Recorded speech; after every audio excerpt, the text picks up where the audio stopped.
Alright! So magandang araw, magandang hapon, magandang gabi.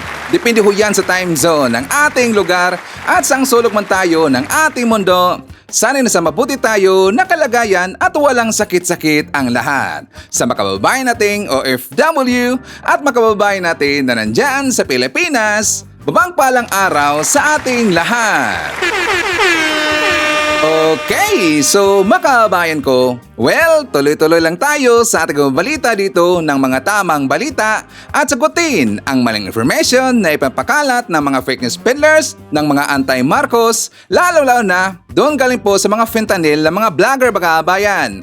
Yes, dapat silang sasagutin. Bakit? Kasi paghahayaan natin sila na lagi pong naninira araw-araw kay PBBM at sa Marcos Administration sa katagalan makabayan, ang kanilang mga paninira ay magtotoo yan sa mata ng ibang tao.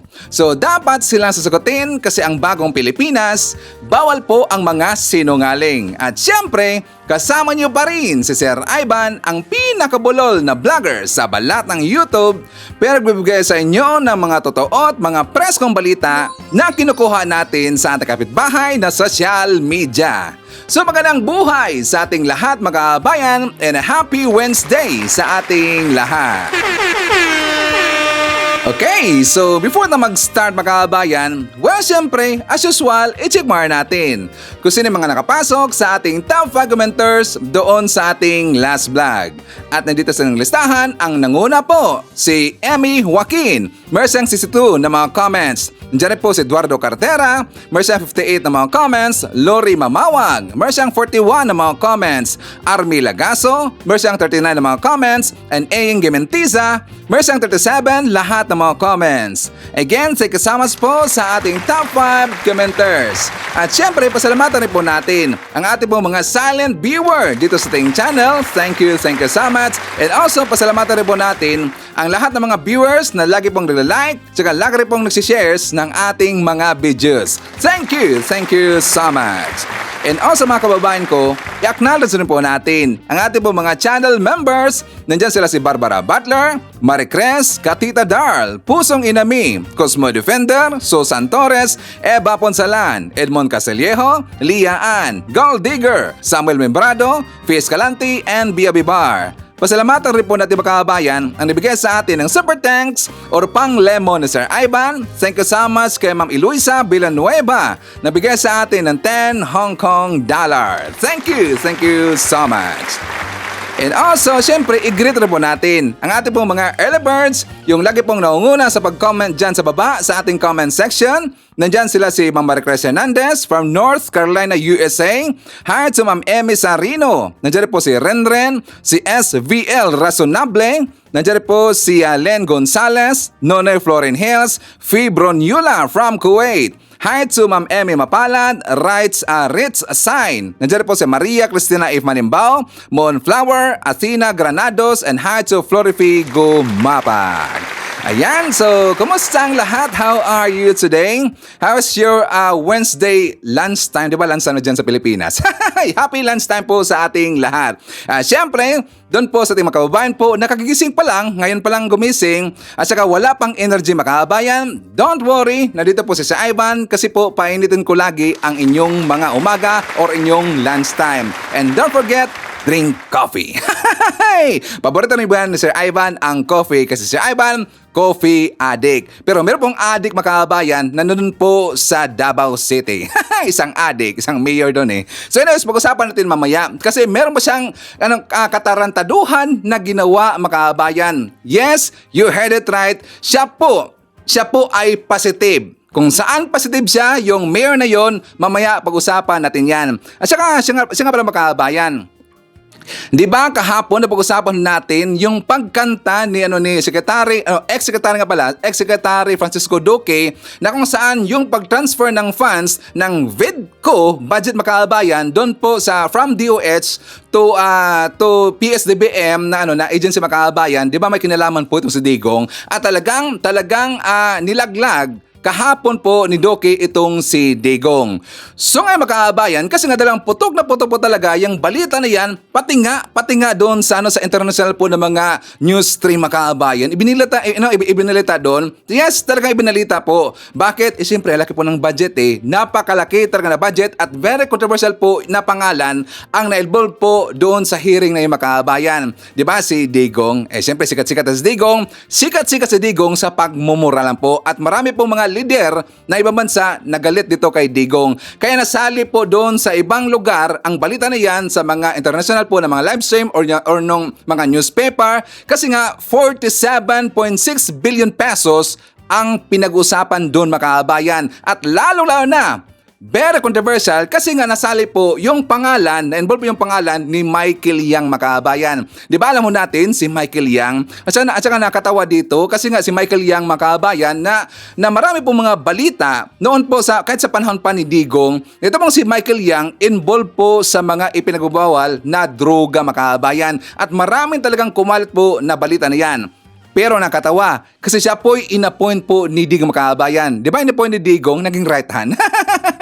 Nakatawa talaga Diba? So si Digong nga talagang putok na putok yung balita dyan sa kanyang pangalan na mayroon daw involved itong si Digong sa mga drugas makaabayan. Mas lalong tumaas po yung frequency sa mga issue na yan kasi nga tungkol po dito kay Michael Yang makaabayan. Ginawa pa niyang special envoy sa mga Chinese makaabayan. Special envoy advisor po para po sa mga Chinese. Nakatawa talaga So ngayon, dahil po talagang sumabog yung balita na yan, gumawa ngayon na mga fake news, ito po mga alipuris po ni Digong makaabayan. Yes, gumawa sila ng issue, mga fake news, at saka pati rin po yung tungkol ito sa mausog rally makaabayan. Sabi lang, hindi daw mausog yan Hindi nausog rally, kundi nautog rally daw makaabayan. Sakto ba yun? Nautog rally. Kasi nga, si Mang Kanor ang kalangpoon. So siyempre, ang rally pong mangyayari, nautog rally makaabayan. In short, malibog. So anyways, alam nyo ba, meron silang ipinakalat ngayon na balita na dahil daw successful daw yung nangyaring rally doon nausog rally doon sa New York makaabayan sa Amerika, tagumpay na yun kasi maraming sumali at marami daw umaten sa rally makaabayan. Pero napag-alaman ho natin na ilan naman po ang pumunta doon sa rally. Hindi ka umabot po ng 40 makaabayan. Bakit marami, Sir Ivan? Bakit marami? Kasi nga isinibay nila doon po sa parade na advance celebration po ng Independence makaabayan sa New York, sa US. Sinabay nila, gunggong talaga na booking. At meron pang nagbalita po na isang vlogger, si Mike Cervera makaabayan, na according sa kanya, nakita niya daw na mayroong bayaran $100. Nakatawa naman. Dahil lang sa $100, ipinagbili nila ang kanilang dangal makaabayan, sumali sa nausog rally. Nakatawa naman. Diba? Magonggong talaga So ngayon, dahil sabi nila na matagumpay daw, successful daw yung rally ng makaabayan doon po sa New York, ngayon, meron silang pasaring ngayon sa Tacloban City. Di ba lately lang, nung I think almost 2 weeks na yata makaabayan, na binakbakan sila sa mga Taclobanon kasi nga gusto lang mag-rally doon po sa Tacloban pero ayaw po ng mga Tacloban makaabayan. Talagang niresbakan sila, binuwiltahan sila ng taga-Tacloban. Ito pong TAPS Coalition kung saan sila po yung organizer ng nausog rally makaabayan. Alam niyo ba, may balita po. Kasi sabi nila na this coming June 12 na makaabayan, sabi na kung this coming June 12 ay magkaroon na daw ng rally doon po sa Tacloban kasi tuloy na makaabayan. Sabi dito ng Solong at Matatag na Pilipinas, ito po yung grupo po ni Morales makaabayan. Baka nga dadalhin nila si Morales doon sa rally makahabayan. Kasi ginawa lang bayani. Alam niyo ba na bayani na ngayon si Morales ng mga nautog rally. Sabi ng makahabayan, tambaloslos, itutuloy na ang maisog sa June 12 dyan sa Tacloban. Wala na kayong magagawa. May 5 locations daw ang nakaredy makahabayan. Nginig ka na naman, be.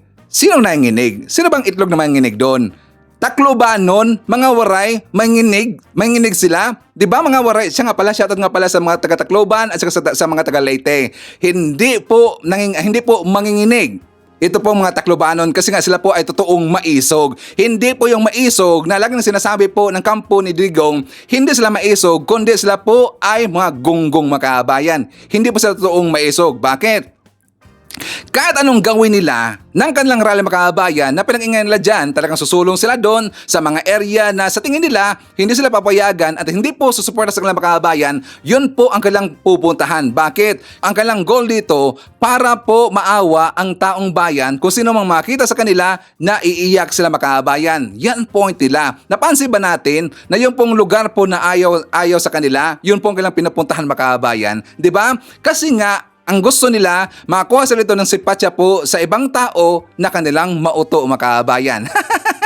Speaking of mausog or maisog rally mga kababayan. Sabi lang, maisog na sila eh. Yung grupo na digong maisog na mga kababayan. Maisog ba? Tingnan nyo itong si Bayad by mga kababayan. Tingnan nyo itong si Attorney Harrieta Roque. Kahapon, ang kanilang supposed to be na first po na hearing sa kanilang kaso po na ikinaso po ni Trillanes mga kababayan, yung cyber libel, kahapon po. Alam niyo ba na hindi po punta, hindi po nagpakita doon sa Hall of Justice mga kababayan sa Quezon City, yung dalawang gunggong na yon. Hindi po sila nagpakita mga kababayan. Yan ba ang maisog? Yan ba ang matapang? Kapag alam niyo mga kababayan, dito kasi, style kasi ng kabilang kampo, kapag sila, di ba, lagi lang sinasabi na, or alam, nakikita rin po natin na parang feeling nila sila po ay above the law mga kababayan. Di ba yung mga vlogger nandun, mga gunggong, yung mga bayaran po ng mga Duterte, di ba pa-feeling sila above the law sila? Lalo na, yan po sila si Roque, yan po sila si Bayad Bay, yan po sila si Hitad, kahit lahat pong mga vlogger nandun mga kababayan, feeling entitled sila at feeling po sila ay above the law. Pero sila na po yung kakasuhan mga kababayan at talaga lang aashan dito kung sino mang magkakaso dito sa kanila, magpa-feeling biktima kaagad. Di ba napansin natin, pa-feeling pa biktima kaagad mga kababayan? So ito pong si, kilala ba natin si Gamboa, si Mark Gamboa mga kababayan? Ito pong si Models of Manila. Kasi kahapon, nagpunta siya doon mismo po sa Quezon City, sa DOJ, sa Hall of Justice, kasi nga inaabangan niya ang pagdating doon ni Roque at saka ni Banat Bay. Hindi sila dumating mga kababayan. Ngayon, napansin ko po, kung pupuntahan natin yung YouTube account po ni Banat Bay mga kababayan, abay 3 days na or siguro ngayon 4 days na. 4 days na po sila, 4 days na po na wala siyang upload mga kababayan. Walang vlog po itong si Banat Bay. Pati rin po doon sa kanyang programa sa SMNI, sa Banateros mga kababayan, hindi rin po nagpakita itong si Banat Bay 3 days na. Kaya siya po siguro ni-replacean siya temporarily. Meron kasing nag-replace sa kanya makabayan. Nakita ko kahapon, may iba kasing tao na yun, hindi ko kilala yun eh. Pero sabi na, vlogger daw yung makabayan. Vlogger daw na isang attorney. Pero hindi naman maganda bumanat eh. Walang kwenta bumanat makabayan. Tapos mag-isip pa, ang tagal pang ang tagal pang makabanat eh. Ang tagal na makapaglabas ng ng kanyang mga statement, mga argumento. Ang tagal makabayan, parang nag-isip pa. Ay, gonggong. So ngayon, babalikan natin si Banat Bay kasi hindi siya nagpakita makabayan. Nagtago na yata. Nagtago eh. Nakatawa to si Banat Bay. Tapos kapag papanoorin natin siya sa kanyang vlog makabayan, parang wala nang bukas, grabe bumanat makabayan at parang siya ang tapang na tapang eh. Parang alam niya lahat makabayan. Di ba? Parang alam niya lahat. Pero ngayon, siya po inashan dito ni Trillanes at ongoing na po ang kanilang hearing. Hindi po siya napakita doon sa first na hearing kahapon mga kababayan. Doon po sa Quezon City. Pati na po itong si Roque. For more details, let's watch this. So sumagot po si Tatay Harry Roque doon sa supinan nilabas para po sa kanya doon sa cyber libel case ni former Senator Trillanes at ang kanyang sinabi, we will file our counter affidavits and counter charge for disloyalty to the Republic versus Trillanes in due course. So plano din po daw niyang sampahan ng kaso itong si Sonny Trillanes. So kung disloyalty to the Republic. Okay? So nandito po tayo ngayon sa Quezon City Hall dito sa DOJ building kung saan po narinig ko tinawag na yung pangalan nila eh. Ngayon po ang unang araw ng pagdinig sa dito po sa City Hall, sa Hall of Justice, doon po sa sampang cyber libel ni former Senator Trillanes. Pero sa ngayon po wala akong nakitang Harry Roque. Baka abogado lang niya yung pumunta ngayong araw, so hindi po natin sure. At pero wala po siya, hindi ko nakita si Tatay. Akala ko noon makikita ko ngayon O pero sumagot na din po si former Senator Trillanes doon po sa mga babala ni Harry Roque na siya ay kakasuhan. O ang sabi po niya, go ahead, di ba? Sumi, kumbaga hindi niya inaatrasan yung pong mga pananakot nitong si Tatay Harry. O sabi ni Trillanes, he should re-enter law school first so that he will not cause disgrace with his plans to file counter charges. Sabi niya, tapos Roque, I did not know we were the first to receive the copy of the subpoena. I posted it on X as an update on the case. Yan. Pero sabi niya, hindi siya, kumbaga, he won't back off. Kung gusto magsampa ng kaso ni Tatay Harry, go ahead. 'Di ba? Kaso lang siya at matapang niyang haharapin. So, yun po. So, nagsampa ng cyber libel kasi nung nakaraang linggo si Trillanes dito laban kay Harry Roque, laban kay Banat Bay at sa ibang mga vloggers na mga naninira sa kanya at sinasabihan na siya daw yung nagbenta nung Scarborough Shoal. At alam ko ngayong araw kay Tatay Harry, narinig ko na yung pangalan nila kanina, habang yung kay Banat Bay, I think sa mga susunod na araw, yung kay Banat Bay. So I'm not sure if required ba ngayon na mag-attend si Tatay Harry, pero as of now, ganitong oras, wala pa siya at hindi ko pa nakita kung talagang siya ay darating dito at haharap dito sa Office of the Prosecutor's Office dito sa City Hall. Pero kung ano man mangyari, lalo pong umiinit yung pong bangayan between sa kampo ng mga Duterte, ng mga DDS. Diba? Kasi umaabot na sa korte, umaabot na sa demandahan, umaabot na sa mga talagang maanghang na salita at asahan nyo po na masiinit lang lalo habang papalapit po ng papalapit at kung sakali pong magkakatotoo, yung pong mga sinasabi ni Trillanes na yung pong ICC daw ay palabas na yung warrant of arrest. So talagang all out po ang nangyayari. Kumbaga naatake dito sa mga kampo ng Duterte, kaliwat kanan po, di ba? Sa SMNI, tapos lahat po ng mga problema ng administrasyon, lahat ng mga issue ng korupsyon, lumalabas po lahat. Kaya po talagang malaki po yung problema na kinakaharap po nung kampo po nila. Pero at the same time, sila din po ang pinakamalaking kritiko na ni Pangulong Marcos. Itong si Tatay Harry talagang araw-araw yung sa kanyang mga posts, sa kanyang mga vlogs ay tuloy-tuloy po yung kanyang mga ginagawang mga batikos at mga paninira sa Administrasyong Marcos. Okay, so ayan. Abangan po natin kung saan po pupunta itong kasong ito ng cyber libel ni Trillanes dito kay Roque at kung sakaling magpapail ba ng counter charges. So I will report po right away. So tuloy-tuloy lang po yung coverage po natin dito. Okay, so siya nga pala magkakabaan.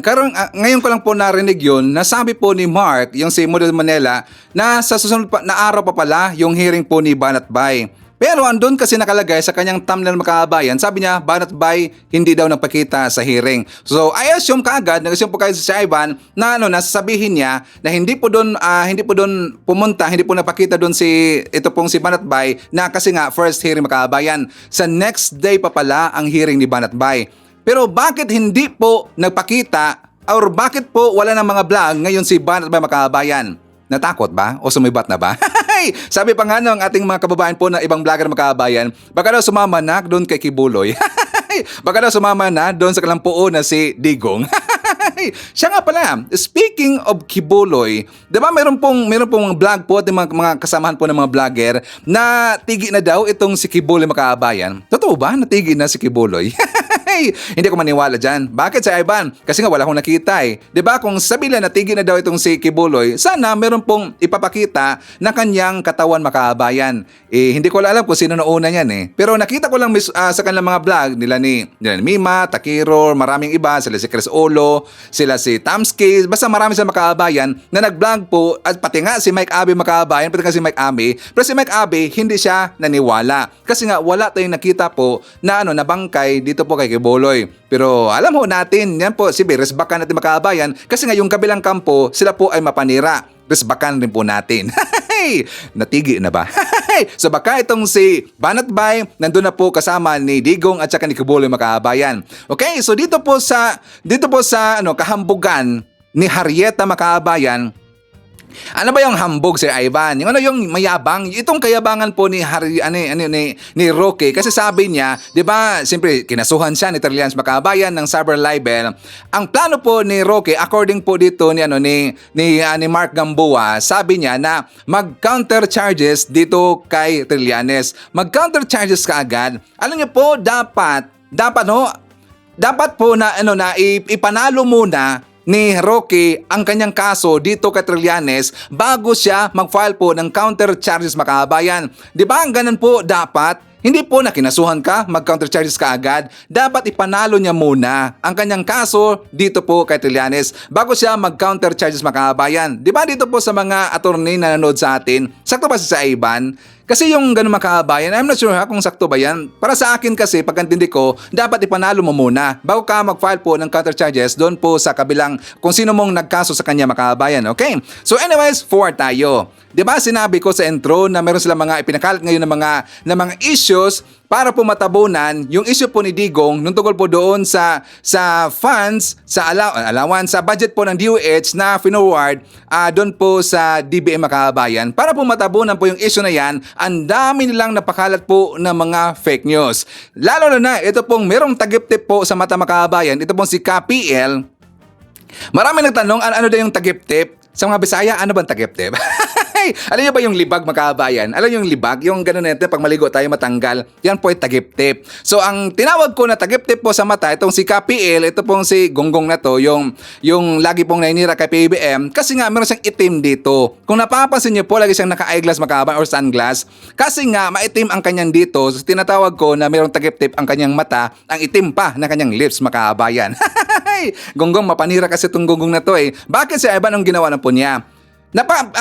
Ginvlog niya kahapon, ito pong mga pambansang babahay po ni PBM. Pinag niya, pero doon po sa banat niya makaban, kasi sabi niya na yung mga babahay daw ni PBM, wala daw sa kalingkingan, sa mga babahay daw, sa proyekto daw dito ni Digong Makabayan. Wala daw sa kalingkingan. Pinagtawanan pa nga niya, yung pabahay ni PBM. Tingnan niyo po, alam niyo po ang ganda ng mga babahay ni PBM. Yes, totoo yan. 101% mas maganda po ang design ng mga babahay po ni BBM. Like for example, kahapon lang mga kabayan, di ba kahapon si SMR, saka meron siyang kasama po na isang kongresista yata yon, na nagkaroon sila ito ng check-up. Chinek nila yung pambansang babahay doon sa Maynila, sa ibang lugar mga yata mga kabayan. Tingnan, check ko lang ha, yung lugar sa San Mateo Rizal mga kabayan. At saka marami pang iba. Yung pong mga design na yun, bago yun lahat mga kabayan. At ang ganda talaga. Sana po sa mga ibang mga pambansang bahay po ng mga area, sa ibang lugar po, sa ibang region, sana ganun po na design ang gagayahin mga kabayan para maging uniform lahat. I think nakita ko ito ni Kaluyan, ni KPL mga kabayan. Kaya siniraan niya.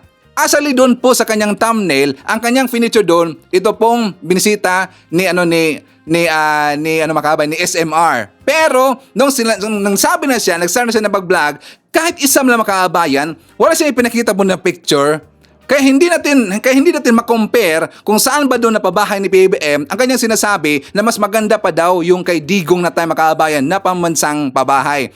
Pero isasampal natin to sa kanya. Bakit si Ivan? Ang ganda po ng bagong design mga kabayan. For more details, let's watch this. Ito, meron agad kitchen, makikita, merong lutuan at merong refrigerator. At dito naman, sa bahaging ito, pwedeng paglagyan ng ating mga benepisyaryo ng pabahay dito ng kanilang dining area. At pagdating naman sa bandang ito, Angelic, makikita nyo din, may 2 kwarto dito sa pabahay program ng pamahalaan. Makikita yung sample ng sala set.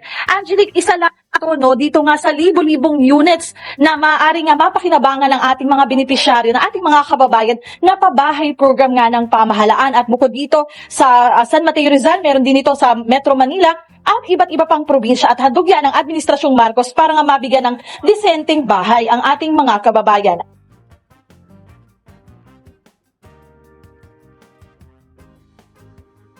Alam natin na sa pagtatayo ng maraming mga housing projects sa atin ay kakailanganin ang mass transport system. Kaya po, malugod namin sa ating mga panauhin, malugod po namin kayong tinatanggap sa aming bayan at hangad po namin na patuloy nating pagtutulungan ang pagpapabuti ng buhay ng mamamayang Pilipino sa ilalim ng bagong Pilipinas. Tayo'y dalawin pa at tingnan ang programa ng ating mahal na Pangulong Bongbong Marcos na magbigay ng pabahay sa ating mga kapos, ng mga kababayan. I think this is more than 6 million housing ang target po ng administrasyong Bongbong Marcos sa pagtatapos ng kanyang term. At nakabantay lagi ang aming mahal na Speaker Martin Romualdez. At sabi ko nga, hindi lang higitan, tuloy-tuloy pa ang ating pag-unlad dahil sa pamumuno ng aming Speaker Martin Romualdez. Dito po sa ginawa po ni Presidente Marcos sa kanya po programa ng pambasa pabahay, hindi po namin kailangan 1 milyon para humingi sa Kongreso para makapagbigay ng bawat bahay sa mahihirap. Ang utos po sa akin ng ating mahal na Pangulo, nang tanggapin ko po ang aking posisyon sa kanya, Jerry, unahin natin yung mahihirap. Kasi sabi niya, yung hindi natapos ang aking ama, tatapusin natin sa panahon ko. Kaya po kami po sa department namin nagkukumahog na araw-araw at pag-usapan kung paano tatapusin ang pangangailangan ng pabahay. Maraming karangalan talaga ang invitasyon ninyo para dito sa inspeksyon ng napakagandang programa at proyekto ng ating mahal Pangulong President Ferdinand R. Marcos Jr. At hindi talaga nagkamali si PBBM na pinili niya ang ating mahal na Secretary ng DSUD, si Secretary Jerry Acruzar. Kaya doon pa sa private sector, talagang sikat talaga siya kasi nakikita natin yung mga developments niya at ang ganda talaga ang ginawa niya talaga sa taong bayang Pilipino doon sa private sector. Magagarang mga proyekto ng mga developments at ngayon siya nagbibigay ng vision kasama niya si ating mahal na Presidente BBM. So maraming salamat to our Secretary Jerry Acruzar. Yan, so palakpakan naman natin ang Marcos Admin Makabayan. Di ba ang ganda po ng babahay ni PBM? At saka i-call out natin yung gunggong na yon, si KPL, Pambansang Langaw Makabayan. Kasi nga PL Pambansang Langaw. Meron bang tagip-tip mo mata? Sakto ba? Isa daw, i-call out natin. At saka dito po sa mga viewer po ni KPL, sabihin nyo, sabi po ni Sir Ivan, gunggong siya. Ipakita niya sa kanyang vlog, kahit picture man lang, kung saan doon na pambansang pabahay po ni Digong na i-compare niya dito kay PBM. Kasi nga natapos na lang po ang kanyang vlog Makabayan, kahit isang picture wala siya ipakita, puro lang opinion, puro lang dito paninira kay PBM, pangit daw yung babahay ni PBM. Ganyan, pangit ba yung Makabayan? Diba? At saka dito po sa naghahanap, sabihin mo kay PL kasi naghanap sila na saan na daw yung pambansang babahay, bakit daw ang tahimik Makabayan? Tahimik sa kanila kasi hindi naman sila nanonood po kay Sir Ivan. Hindi sila nanonood po sa government ng mga platforms, sa mga balita po ng gobyerno, hindi ka sila nanonood. Kaya sabi na tahimik na Makabayan. Hindi ba nila alam na advance tayo sa target po yearly Makabayan? Para mailam kayo meron tayong kaibigan po na isang vlogger, kilala ba natin si Delio TV Makabayan? Si Delio TV, siya po yung laging nag-cover doon po sa mga pambansang babahay po ni PBM. Doon sa ibang area, pero dito po sa mga bago Makabayan, hindi pa po na-cover po ni Delio TV. So ito po, kung gusto nyong maging updated kayo sa mga pambansang babahay po ni PBM sa area, yung mga tapos na Makabayan, ito pong si Delio, lagi po siyang napupunta doon. Nakikita ko yan lagi. So dito po, ito ang problema. Ito ang problema po dito na may tagip-tip po yung mata Makabayan na puro kasi sila, kahit lahat po ng mga vlogger po ni Digong, yung mga mapanirang gunggong Makabayan, puro kasi sila opinion. Puro kasi sila analysis daw, wala sila ipakita po ng mga ebidensya, yan ang problema sa kanila. Ibahin nila ang ating channel Makabayan kasi kapag magdadaldal dito sa Ivan, merong kasama yan na screenshots, meron yung kasama po ng mga video para hindi tayo mapagsabihan po na fake news Makabayan. Pero hanggang ngayon, ito po mga hindi po sang-ayon sa ating mga pinaglaban dito, fake news daw si Sir Ivan. Fake news na tayo, gonggong talaga eh. Bakit? Hindi kasi papabor sa kanilang gusto makabayan. Kaya lagi tayong tinatawag po na fake news. Bakit daw nagbablog dito? Wala nang kwenta ang vlog na si Ivan kasi daw fake news. Saan ang fake news? Yung bang kabilang kampo o si Sir Ivan? Diba? So, anyways makabayan ko, siya nga pala, nakalimutan ko eh. Before tayo magpatuloy po sa ating mga topic makabayan, well, siyempre, kukumustahin muna natin ating po mga pinalangga na mga legends, ang ating mga senior citizen. Hello po, kumusta? I'm hoping po na sana nasa maayos tayo na kalagayan. Nandiyan rin po mga pinalangga natin na mga Marcos Loyalist. At siyempre, nandiyan rin po kasama natin ang mga DDS na mga matitino. Nandiyan rin po yung mga kababayan natin po, mga Pinklawan or yung mga Dilawan. At siyempre, i-welcome rin po natin ang ating po mga new subscribers.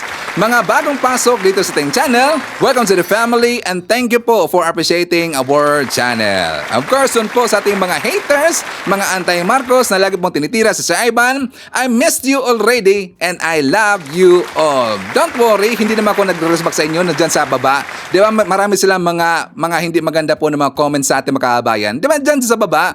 Pero at least po, meron pong nagre-respect sa kanila, ating po mga solid viewer. Di ba? At least si Ivan hindi po nagre-respect po ng mga pangit ng mga wordings. Di ba? Hina-heart ko pa yan.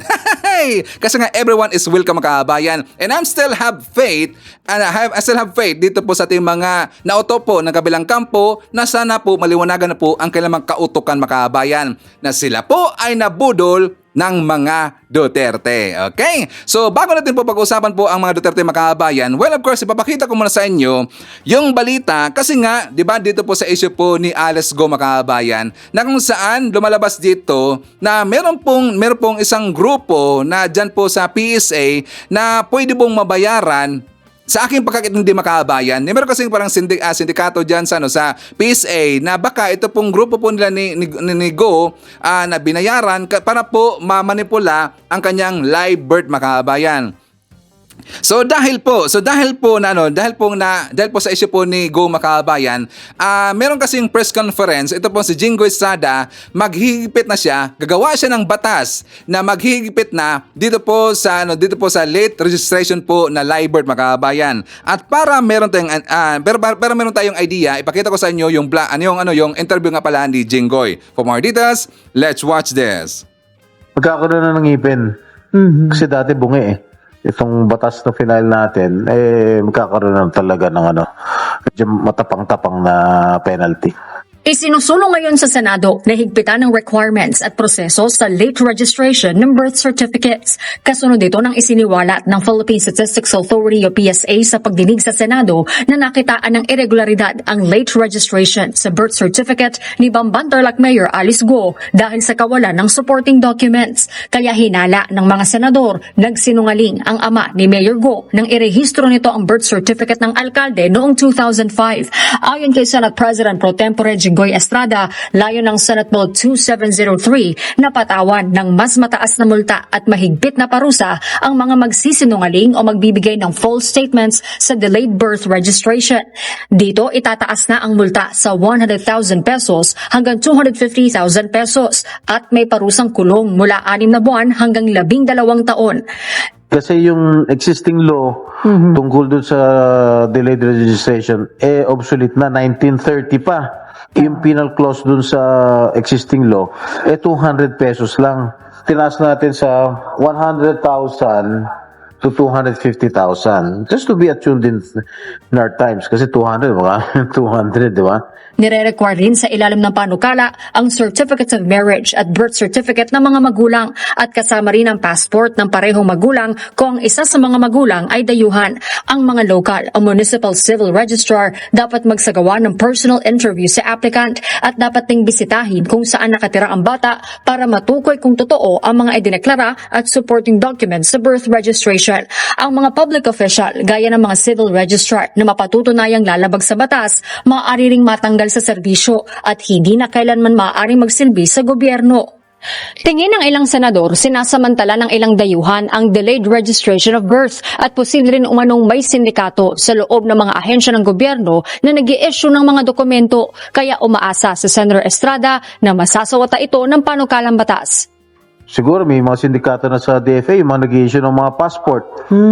Sa mga Chinese nationals na hindi naman talaga Pilipino, na hindi marunong managalog. Yung civil registry, kung ano-ano mga ini-issue mga peke.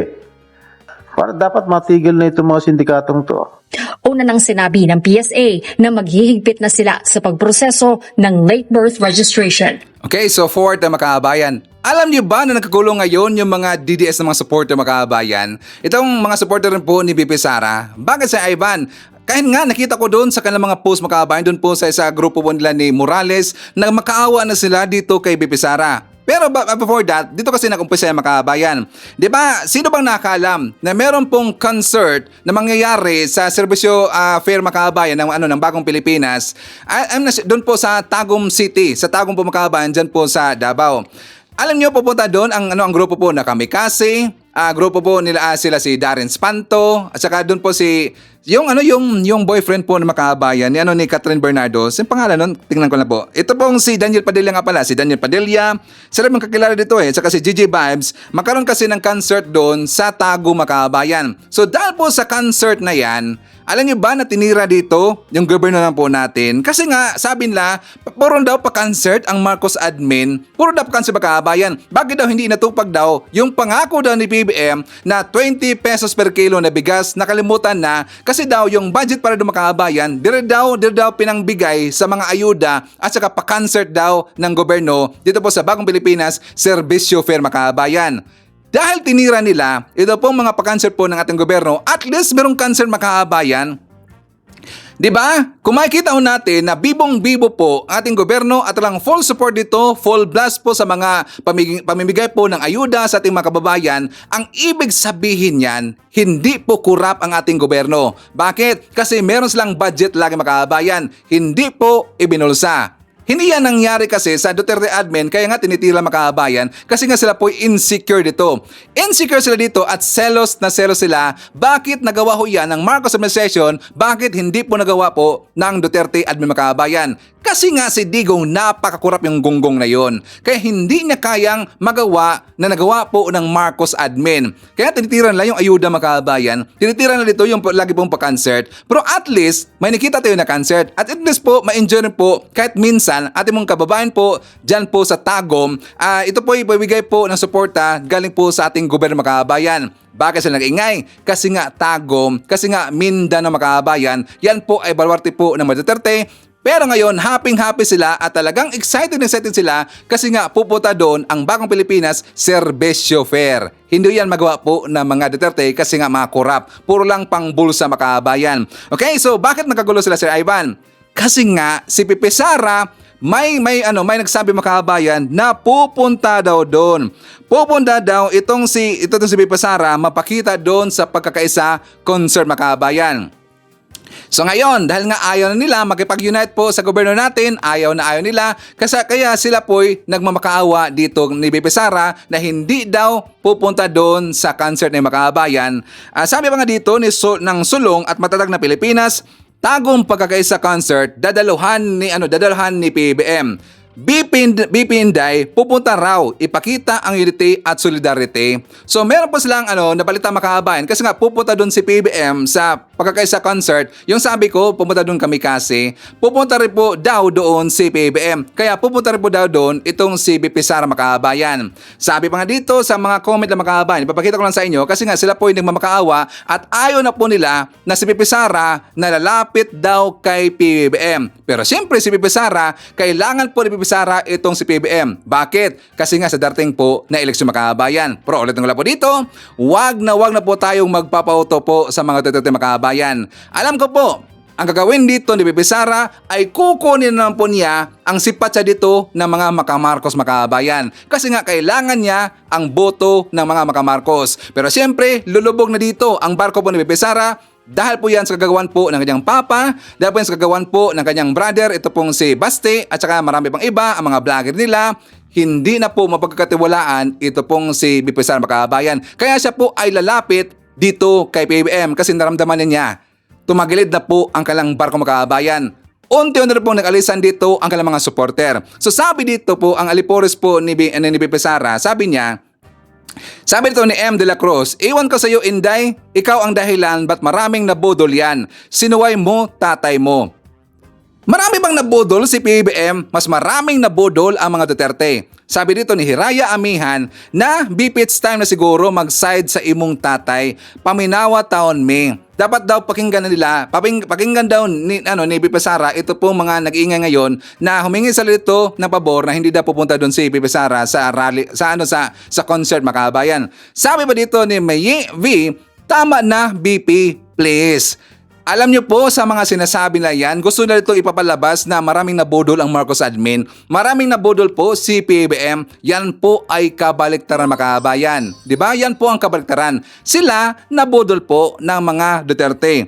Kami, lagi kong sasabihin dito at lagi kong ikakampanya dito na wag na pong iboto yung mga Duterte kasi sila po ay budol Makabayan, sila po ay corrupt. Nakita na nga natin, naglabasan na nga ngayon yung mga katarantaduhan niyang ginagawa sa panahon po ng kanyang tatay Makabayan. 'Di ba? Naglabasan na tungkol dito po sa ito napakalaki nito, 47.6 billion pesos. Ginamit pa yung pandemya ng Makabayan para po makapagpangurakot sila.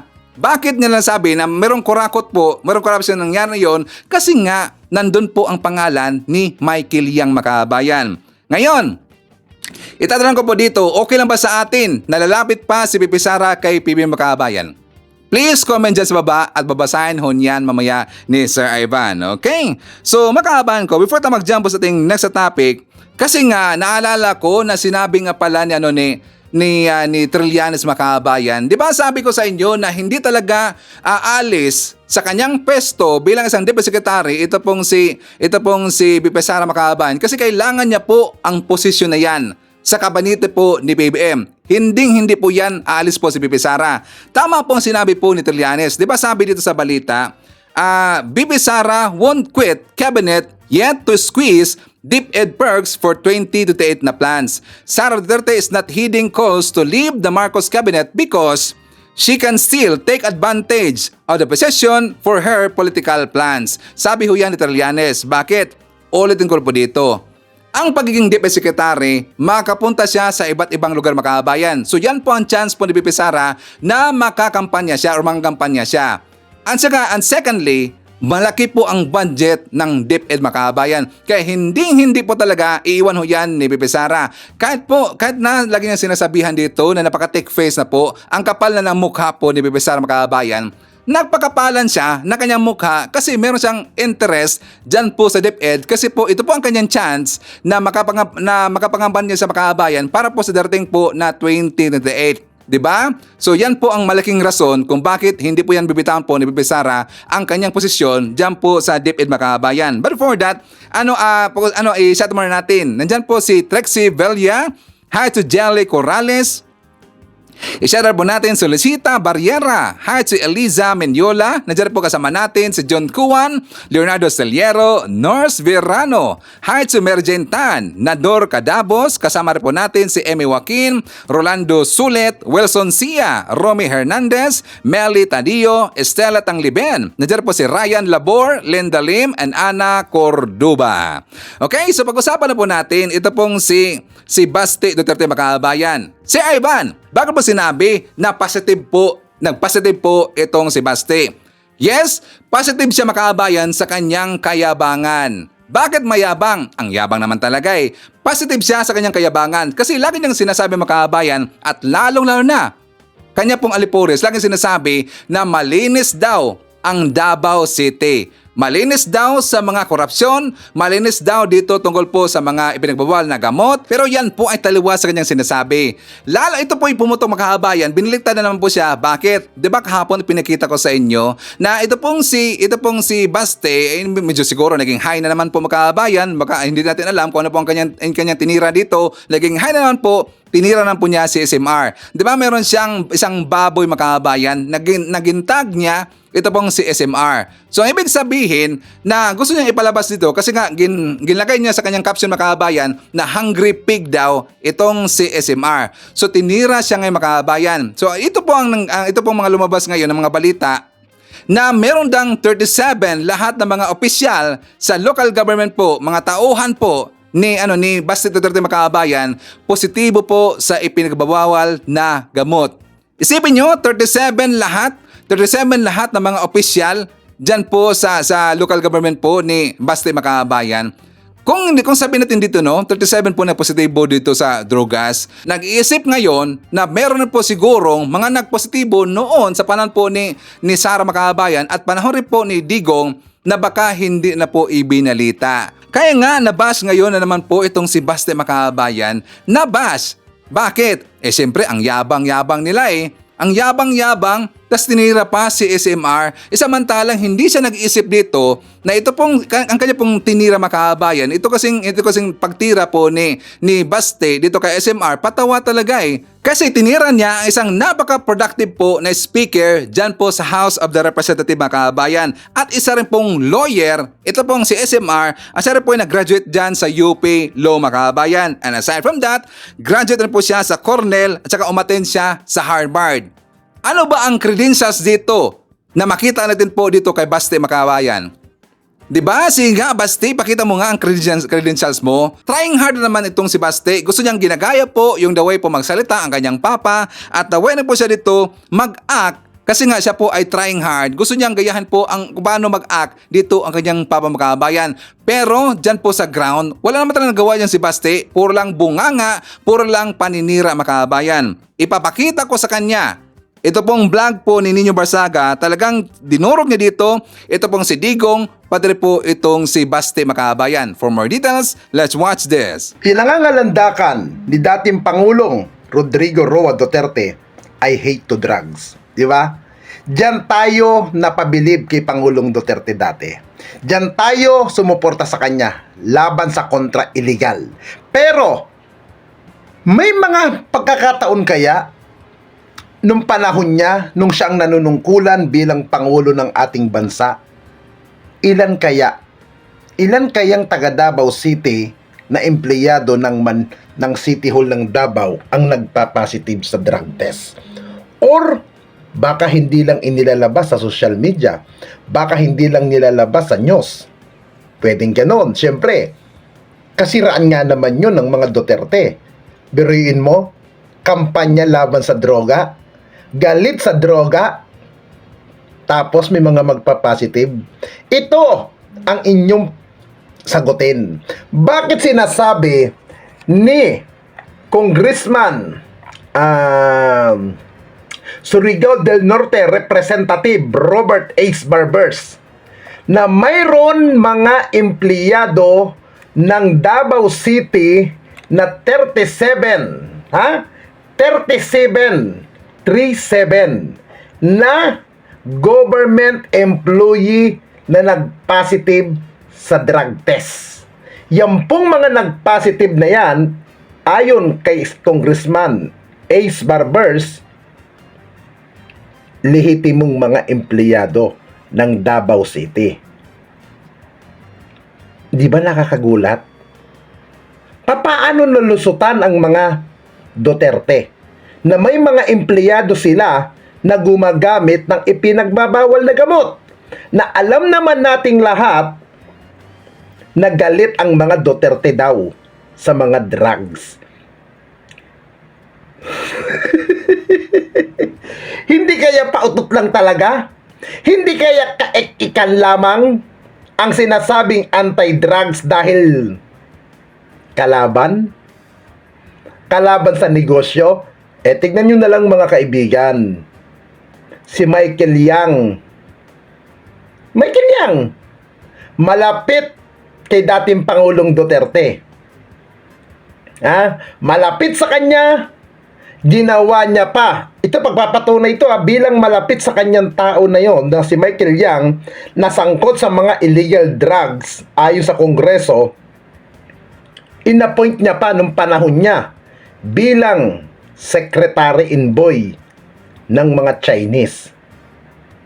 Tapos ngayon, ang nanunungkulan sa Davao City ay yung kanyang anak na bunso na si Mayor Baste Duterte.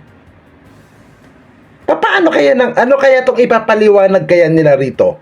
Siyempre, sasabihin ng mga vlogger, sasabihin ng mga supporter, hindi naman kontrolado ng mga Duterte ang empleyado nila eh. Hindi naman nila pwedeng i-monitor na 24 hours yan o 74 hours. Tama, hindi nila kayang talagang i-monitor ang mga empleyado. Pero, ang tanong dito, bakit may mga nag-positive sa droga na empleyado nila? Yun ang tanong. Nung panahon kaya ni Pangulong Duterte, nung siya ang mayor dyan, ilang empleyado yan niya kaya ang positive din sa drugs?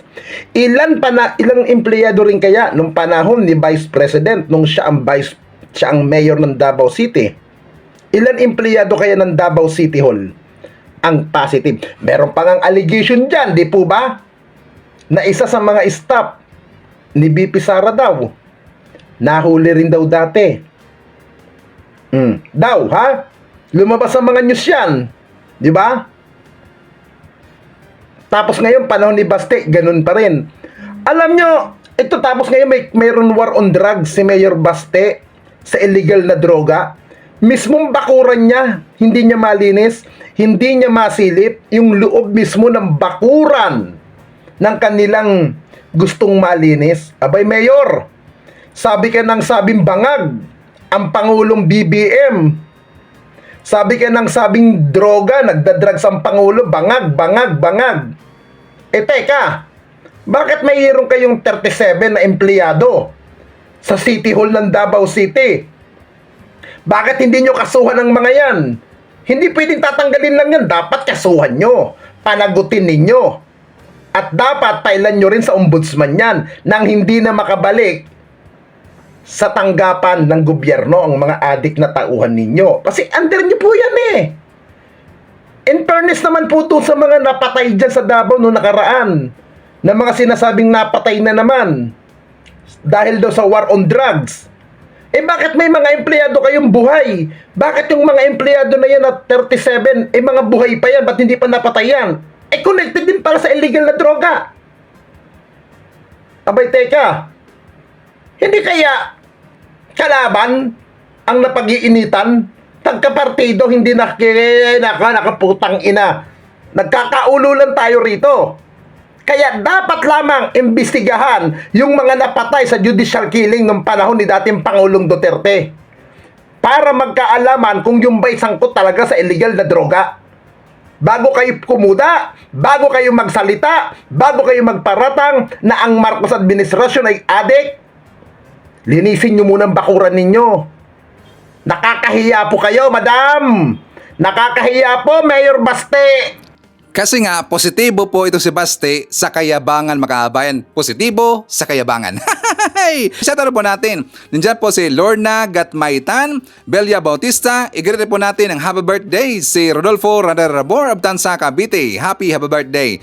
Shoutout daw kay Regine, Jeriel and Jemboy ng Cute Cebu City. Diyan po si Efren Texon, Dads Jugelion. Diyan po si Jelen Quezon, biyahe ni EJTV from South Korea. Hi to Dolan. Shoutout daw sa mga taga-Tacloban at taga Leyte. Hi to Evelyn Garcia. Okay, so pag-usapan rin po natin makaabayan si Mayor Alice Go. Alam nyo ba na meron po nakatawa na plano po yung kabilang kampo makaabayan, yung grupo po nila ni Hitad at grupo rin po nila ni Morales makaabayan. But before that, ipapakita ko muna sa inyo kasi nga 'di ba alam ho natin, talagang ginisa ngayon ito pong si makaabayan, ito pong si Mayor Alice Go. The other day, sinuspende ho siya ng ombudsman. Ito po kasi ito po related kasi sa kanyang kaso kung saan siya po ay nagiging affiliated dito or konektado po sa Pogo Makabayan. So siya po ay sinuspende muna ng taga ng ombudsman. And I heard also na mayroon pong ikakaso dito yung Office of the Solicitor General na pero tinitingnan pa nila kung ano po ikakaso Makabayan, pati rin po ang DOJ. So dahil po nalaman po at dahil po nabalitaan ho yan ng kabilang kampo Makabayan, may plano sila dito po kay Mayor Alice Go. But before that, ipakita ko muna sa inyo yung balita para meron tayong idea Makabayan. For more details, let's watch this. Tatlong opisyal ng lokal na pamahalaan ng Bamban Tarlac ang pinatawa ng preventive suspension ng ombudsman. Ito ay para bigyan daan ang investigasyon sa patong-patong na reklamo ng DILG kaugnay sa maanumalyang operasyon ng Pogo. Kabilang sa sinuspindi ang kontrobersyal na alkalde na si Mayor Alice Guo. Nasa frontline ng balitang yan, si Ria Fernandez. Pinatawan ng preventive suspension ng Office of the Ombudsman si Bamban Tarlac Mayor Alice Go at 2 iba pa. Ito ay para bigyang daan ng investigasyon sa patong-patong na reklamong isinampa ng Department of the Interior and Local Government. Nag-ugat ang mga reklamong grave misconduct, serious dishonesty, gross neglect of duty at conduct prejudicial to the best interest of the service laban kina Go sa 2 niyang dati at kasalukuyang vice mayor at sa mga miyembro ng Sangguniang Bayan dahil yan sa maanumalyang operasyon ng Pogo sa Bamban. Sa 9 na pahinang desisyon ng Ombudsman, sinabi nitong posibleng maimpluwensyahan ng respondent sa mga testigo at ebidensya sa kaso. Kaya bukod kay Go, kasama sa sinuspende ang kanyang business permit and licensing office head na si Edwin Ocampo at municipal legal officer na si Aiden Sigua. Ayon sa Ombudsman, bukod kay Go na may shares pa rin daw sa niraid na compound ng Baofu, malinaw na dawit si Ocampo kaya nakalusot ang operasyon ng Pogo sa Bamban. Dahil sa pagproseso sa mga permit kahit kulang-kulang ang mga dokumento ng mga Pogo, naging pabayarin daw ang legal officer na si Sigua. Hindi niya raw kasi inimbestigahan ang anomalya sa business permit ng mga Pogo kahit malinaw na may kulang sa requirements. Paliwanag ng Ombudsman, preventive measure lang ang pinataw nila sa 3, pero posible silang masibak kung mapatutunayang totoo ang mga alegasyon. Sa kabila naman ng desisyon ng Ombudsman, nilinaw ng Office of the Solicitor General na hindi ito makakaapekto sa sarili nilang investigasyon kay Go. Mas nakatuon daw kasi sila sa pag-usisa sa pagkatao ng alkalde para tingnan kung kwalipikado pa rin siyang maupo sa pwesto. If there is basis to conclude that she is not legally qualified to hold public office or to continue exercising public office, then we may consider the matter of filing a petition for quo warranto. Sa ngayon, nangongolekta pa rin ng mga ebidensya ang OSG. Aminado si Guevara na komplikado ang kaso dahil mahirap ungkatin ang issue ng citizenship. Kaya may iba pang legal options silang tinitingnan laban kay Go. We need to look at other legal remedies first before embarking on a quo warranto petition on other grounds like residency or literacy or disqualifications according to the election code natin, no? So those things we are considering as well. So not only on citizenship.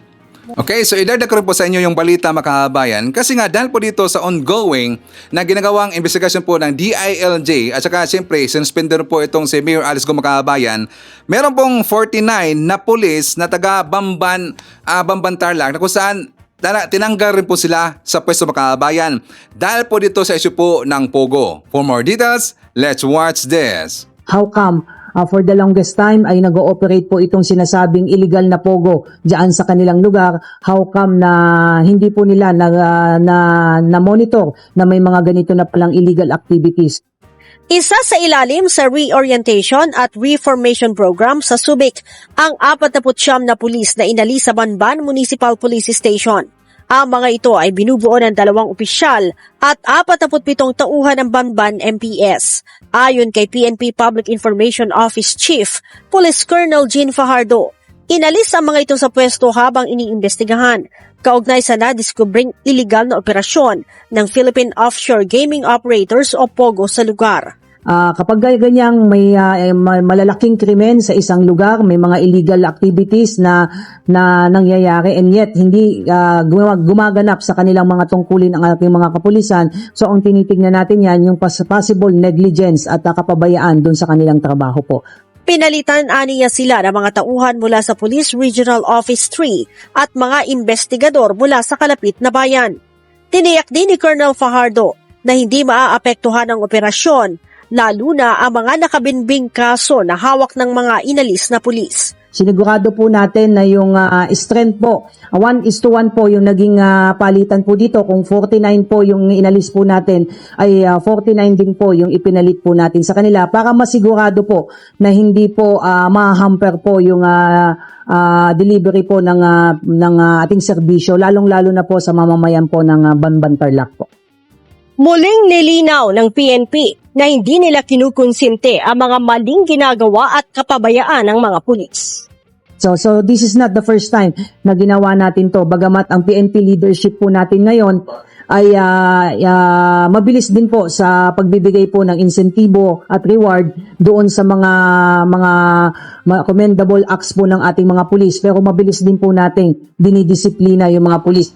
So tama lang po ang ginawa dito ng taga-PNP mga kabayan na isuspende po or tanggalin po sa pwesto yung pong 49 po lahat ng mga pulisan dyan po sa Bamban. Baka kasi mga kabayan, kasi siguro kinonsintilan nila dito yung Pogo, baka meron pong ibinigay mga kabayan, mga under the table.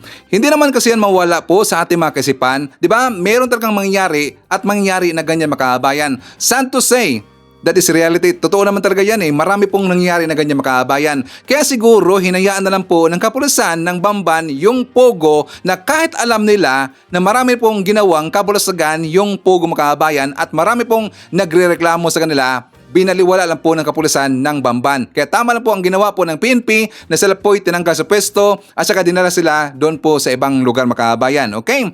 So, nakaabot rin po sa ating kaalaman mga kabayan. Di ba? I think today po na meron pong magkakaroon dito ng ng continuation po sa hearing ni Mayor Alice Go mga kabayan doon po sa Senado, pero executive session. Ang ibig sabihin, yung mga pag-uusapan po doon sa hearing mga kabayan, kasi ang executive session, hindi po natin malalaman kung ano ang pag-uusapan nila.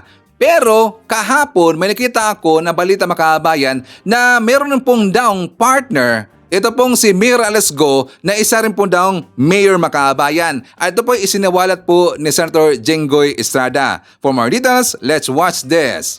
Sir, are you now willing to divulge the name of mayor na sabi mo nag-handle ng Pogo owned by Mayor? Alam na ni Marlon kung sino. Basta he's a mayor. Definitely he's not a senator. Pero sir, Mayor sa North. Sir, ba't ayaw niyong pangalanan ko ipapatawag siya ng committee? Meron ka bang request Well, na ipatawag? I just received a very, very reliable information that her partner is a public official. Kasi sabihin ko, mayor ng isang maliit na bayan sa Pangasinan. And according to my bubuit, siya yung nagpapatakbo ng POG operations ng owned by allegedly kay Mayor Alice Go doon mismo sa Bamban.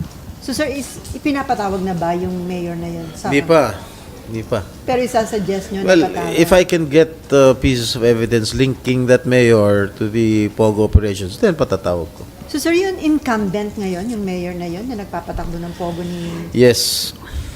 It's up to the DILG to have their own investigation. Of course, I will not meddle with their investigation. But if they want to ask the name from me, I will divulge the name. Kasi mahirap i-divulge sa media kasi baka i-deny eh. Baka i-deny ka agad eh.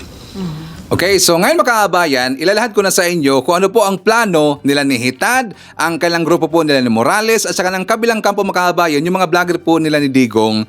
Kasi nga, di ba, alam mo natin, talagang sinabon ngayon ito pong si Mayor Alice Go, at talagang malaki po ang tsansa na ito po'y makulong mga kabayan. Lagi kong sinasabi, ito po mga vlogger po ng kabilang kampo kung saan sila magkakapera makabayan at meron silang plano po na isang tao na kung saan sa tingin nila parang naging dihado dito at mapera makabayan, doon sila kakampi. Like for example, doon po kay Kibuloy, di ba, doon sila kakampi. Doon po doon kay Tebes, di ba, doon po sila kakampi makabayan. Kasi nga parang naging dihado. Ngayon, alam nyo ba na pupuntahan na po nila si Mayor Alice Go makabayan at magkaroon sila doon ng rally. Sabi dito sa balita mga kabayan, nakita ko lang po na sabi dito na sa Facebook page po ni Morales, Solong at Matatag na Pilipinas, sabi dito, sino po may kontak kay Mayor Alice Go? Mukhang Bamban ang next na pupuntahan. Ang ibig sabihin niya mga kabayan, magkakaroon sila, mag-organize sila ng rally doon po sa Bamban kasi susuportahan nila ito pong si Mayor Alice Go. Ganon po kagunggong at katarantado yang pong grupo po nila, mga vlogger po ni Digong Makabayan, yung mga lipores po nila ng mga Duterte, ganon po sila kagunggong talaga, 'di ba? Alam mo natin ang sitwasyon po ni Mayor Alice Go, kaya susuportahan lang Makabayan, mag-iingay sila, magrarally sila para po kay Mayor Alice Go. Yan po kasi ay pera-pera. Dito, ito po'y napakalaging ebidensya natin na pera-pera lang po ang kanilang mga tira dito mga kabayan.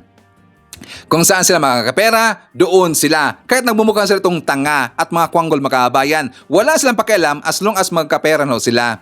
Magrarally sila dahil lang po kay Mayor Alice Go, susuportahan lang mga kabayan, di ba? Ganon sila kagonggong. Anyway, i-share po natin, nandyan po si Ami Merwa, hi to Shannon Reyes, at saka hi daw sa kanyang mga anak na nandyan sa Edmonton, Canada. Hi to Ashen. I-share po natin si Feli Pilipina at saka sa kanyang mga anak at saka apo na nandyan sa Makati City. Hi to Nesty Mar Laksao Maniklang. Nandiyan po kasama natin si Rosalie Cartera. Hi to Ruben Bazinga Salindong. Nandiyan po si Gemma Sampilo Camarines and hi to Ma'am Alicia Lee. Okay, so ipapakita ko sa inyo mga kabayan yung vlog po ni Atty. Claire kasi nga ito po ay continuation nun po, the same issue po kahapon kasi nga doon po tungkol sa budget po ng DOH na finorward doon sa DBM na kung saan sangkot po itong pangalan ni Digong.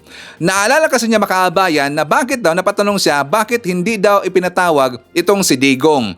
Meron pong mga, di ba noon, talagang sinabon po nila ng grupo ng Duterte, ito pong si Senator Gordon. Malalaban natin yan, at saka talang binakbakan siya ng grupo po nila Digong mga kabayan. Ngayon, na-realize po ni Atty. Claire na yung mga pinagsasabi noon, mga akusasyon po ni Senator Gordon dito po kay Digong, unti-unti nang nagkatotoo mga kabayan at lang lumiliwanag na. For more details, let's watch this. Okay, kasi ganito, partner. Kung baga, before, di ba, nung hindi pinakikinggan si Senator Gordon, sa walang bumakap sa kanya nung halos. Di ba? Para bang siya lang yata, tapos si Senator Riza yata, para the rest, parang ayaw nila yung resolution. Kasi parang sa resolution is, sinasama niya. Na merong connection. Merong kinalaman. Si Pangulong Duterte. Pero wala di ba? Para bang, ang dami pa mga vloggers ang sabi na nagsisisi sila na hindi daw nila naboto si Gordon. Kasi parang si Gordon daw yung nagsasabi pala ng totoo. And yet, at the end of the story, siya yung nawala, no? Kasi, di natin masasabi, as of now, di naman natin masasabi pa talaga kung ano. Totoo naman, attorney. Wala pa naman nagigilty. Diba? Di naman natin pwede, may kasalanan talaga si Pangulong Duterte. Hindi naman. Hindi po. Diba? Hindi naman. Kaya lang lumalabas sa mga records na may kinalaman siya. And at the same time, meron nga kumanta. Diba? May kumanta. Grabe talaga, attorney, no? Can this be one of the reasons kung bakit hindi na siya pinayagan na pumunta sa Senado for hearing? Diba nung una medyo pinapayagan pa siguro nakikita medyo delikado. Pwedeng, attorney, sa sarili nating pananaw. Kasi naman minsan ito mga kayubi, sa Senado naman kasi, pagka may hearing, ang dami-dami yung pinapatawag dyan, tapos hindi naman yun na nasasalang. Na ano lang doon, nakaupo lang. Okay lang, kasi libre food. Oo. Kailan yung oras, mali may mga tao may ginagawa naman talaga. Iniwan. Sa akin tingin ko, i-schedule nyo. Halimbawa, ang kailangan nyo na spokesperson, resource person, kapartner ko si Jen. Diba? Si Radyo Man Jen. Attorney. Di siguraduhin nyo na yung araw na yun, matatanong siya. Para hindi masayang. Kasi ang dami-dami nyo pinapatawag, sa totoo lang. Dami-dami nyo pinapatawag, tapos hindi nyo naman alam kung matatanong nyo. Patawag si ganyan, patawag si ganon, imbitay mo si ganyan, imbitay mo si ganon. Party dating. Diba? Birthday party dating. Pinapaimbita lahat. Nandun lahat. Tapos hindi naman lahat masasala. Kasi bakit? Nakita kasi ako isang abogado, kilalang abogado. Ano, attorney? Invited. Pero naubos ko yung hearing, di nga siya natanong. Sayang. Diba? Tingin ko yun. Kasi syempre at that time, medyo pandemic pa tayo. Di syempre, talaga kailangan ng kasipagan itong si Secretary Duque. Syempre. Tanong natin, ganun ba siya kasipag nun? Ayun lang. Diba? Alam mo kung bakit? Kasi ang dami-dami niya, di ba at that time, ang dami-dami niya kinukuhang posisyon. O kasi parang isa yun sa requirement. Oo. O isa talaga sa magiging posisyon niya yun dahil secretary siya ng DOH. Pero di ba nagkaroon ng problema sa PhilHealth dahil din sa kanya? Dahil sabi niya, hindi ako nakaka-attend eh. Ng mga meeting, wala akong alam dyan. Kung ano man nangyari, anomalya dyan. Hugas kamay. Ano na nga yun, attorney, ano? Di ba? Oo. Hindi ko na alam kung ano nangyari doon sa Wala kaso na yun, di ba? Hindi natin rin narinig, oo. Oo. Well, anyway, balik tayo doon sa sinasabi natin na nagtatanong kasi, di ba? Tinatanong din si Senator Gordon, bakit hindi napasama si dating Pangulong Duterte, hindi rin nakasama si Michael Yang. Sila yung mapapansin mong promotor. Oo. Di ba? Kahit sabi mo private si Michael Yang partner, kailangan in conspiracy yan eh. Oo. In Kailangan conspiracy mapatawag. with the public employees. Pwede mong isama yun. Ba't hindi nakasuhan si Michael Yang? Tinuturo nga siya eh. Tapos di ba sinabi pa nga ni Pangulong Duterte, hayaan mo, gusto niya magnegosyo, gusto sumama, di hayaan. Di ibig sabihin kasama siya. Kasi lumalabas siya at partner para mga 10 billion worth na project or contract ang nakuha niya. Tapos parang hindi nga lumalabas na nakapagbayad ng tamang tax. Okay. Ngayon, di ba sa ombudsman kasi, partner, ang nag-file. Ito ang sabi ni Senator Gordon, ayon sa kanilang mga naimbestigahan, pero parang hindi pa to complete. 11B. Wow, 11 ang nawawala. Yun, laki. 11B. Diba? Kung tutusin mo, saan napunta yung 11B? Oo. Diba? Saan nga nila dinala? Saan nadala?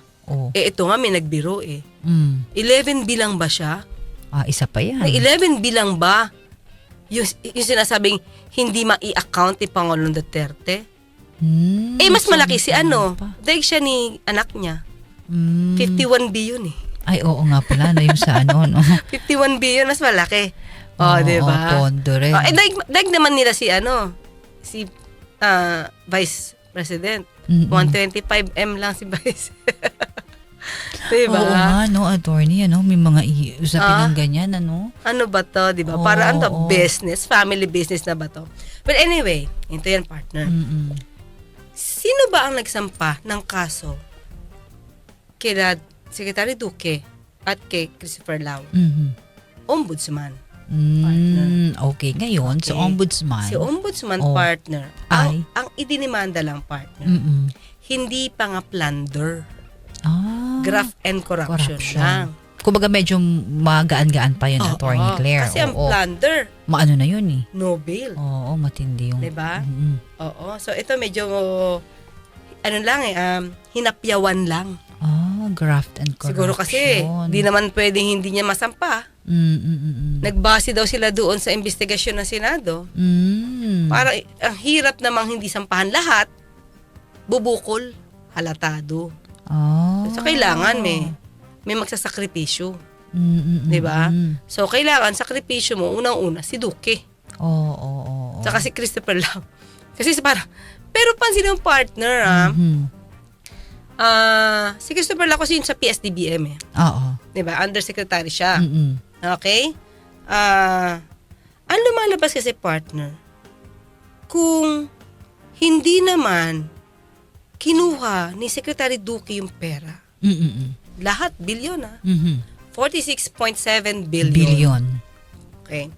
Kung hindi siya kumuha ng pera dahil kinuha lahat ito ni Pangulong Duterte at ipinalipat sa PSDBM. Kung tutusin, wala ng hand si Secretary. Kasi para siyang naging pipi. Naging bingi. Kasi kung ano na yung sabihin, sabi niya, sumusunod lang ako sa polisiya ni Pangulong Duterte. Wala naman siya magagawa. Lang siya. Tama. Kaya hindi nga siya inaalis eh. Kaya hindi siya inaalis. Wala kasi siyang kasalanan. Diba? Mga panahon yan. Naging puppet siya eh. Puppet siya at that time. Diba? Siyempre, Pangulo eh. Alam mo, wala ka naman talaga magagawa. Kaya siguro magagawa mo lang para hindi ka masabit. Nagbitaw ka. Diba? Nagbitaw ka during the time na may anomalya. Bitaw ka na. Kung tanongin bakit ka nagbitaw, for health reason. Yun naman ang kadalasang dahilan no? To give time to my family. Oo nga, Attorney Claire, no? Yan ang Diba? mga kadalasang dahilan ng mga nagre-resign sa gobyerno. Yung leeg ko, di ko magalaw. Kailangan ko ng brace. Di ligtas ka, pwede. Okay. Diba? Na hindi mo naman ipagkakanulo yung bossing mo. Diba? At least yun naman ang dahilan mo. Wala ka na kasi wala ka na dun eh. The problem is, gusto mo rin kasi yung posisyon. Yun lang. Diba? Hindi ko nga nag-attempt mag-withdraw yata or mag-resign. Never. Kahit ang dami-dami ng anomalya sa'yo, patungkol sa mga frontliners na hindi nabibigyan ng benepisyo, PhilHealth, na ang hindi dami, pa nga no? Tapos yun no? Wala nang balita, na may mga ospital na nag-aabuso, binabayaran nyo lang, ganon. So yun, partner. So, lumalabas dito, siguro nga dapat isama ka kasi may alam ka rin. Although hindi ikaw yung may kamay, kinusinti mo eh. Yun ang doon, Attorney Claire, yung pagkonsinte. Kasi alam mo, di ba? May kinalaman. But in fact, ikaw na DOH, alam mo sa sarili mo na hindi yan dapat ibinibigay sa PSDBM dahil hindi nga to commonly used na product. Hindi face palaging mask, face shield. ginagamit. At kayo mismo ang nakakaalam kung ano dapat ang o-orderin. Tapos sabi, hindi ako marunong hindi ako marunong paano yung procedure pagka emergency. Ba't di ka magtanong? Tanong mo. Tama. Paano? Procedure. Pero ikaw, ang bumili, ikaw mag-order. Diretso na. Diba? Pwede namang gawin yun, Attorney Claire. Pag gusto, may paraan, di ba? Ang problema, kahit gusto niya, wala siyang paraan. Yun lang. Kasi meron nagkukumpas doon sa pera. Kailangan niyang sumunod, Attorney bilyones yun, partner. Laki no? Hindi kayang bilangin yun.